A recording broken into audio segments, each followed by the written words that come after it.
So in this image, we see it looks like a rectangle. We can tell it's a rectangle because opposite sides are equal.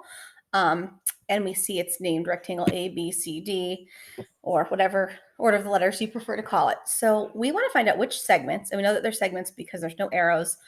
The rectangles line segments aren't going on forever and ever in either direction. Which segments in it are parallel? So let's go ahead and find all the parallel lines, line segments that are in this particular image. So we know if we look at this is segment AD or DA. It doesn't matter because, again, it's a segment, so you can start with either endpoint. So we know that segment AD is parallel to BC or CB. They're equal distances apart. They're never going to meet. They never do meet in their segments. So we can say that AD is parallel to BC. Now, if we want to find more parallel segments, we just have to look and see. So we got AD and BC.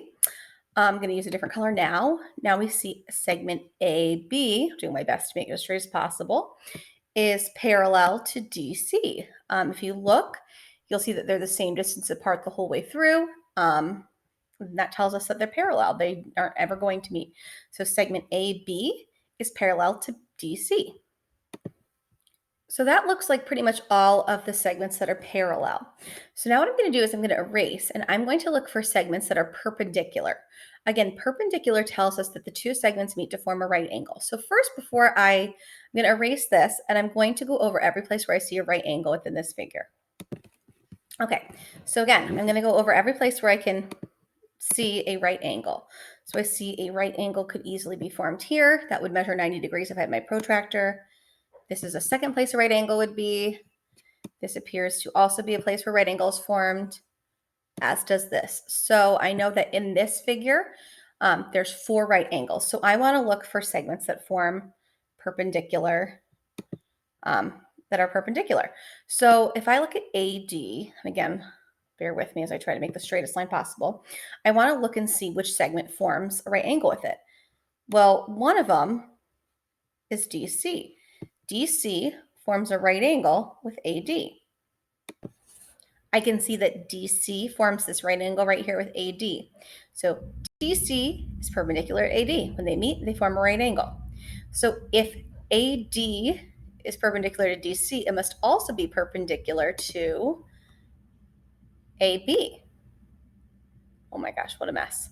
But AD is perpendicular to AB. Something I'm noticing too is that when I have A, D, and DC, I'm seeing that D come up twice. Same thing with AD and AB. I'm seeing A 2 times because it's connected to both segments. It's part of both.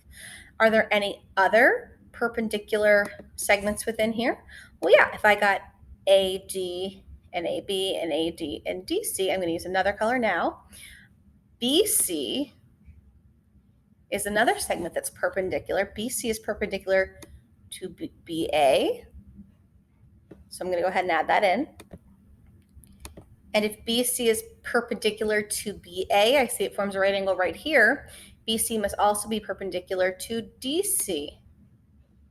And again, you can name it DC or CD because they're segments. You always say the endpoint first, but endpoints have segments have 2 endpoints. So saying DC and CD is the same thing. So segment BC is perpendicular to DC. So in this one rectangular figure, we were able to find 2 sets of lines that were parallel and 4 sets of lines that were perpendicular.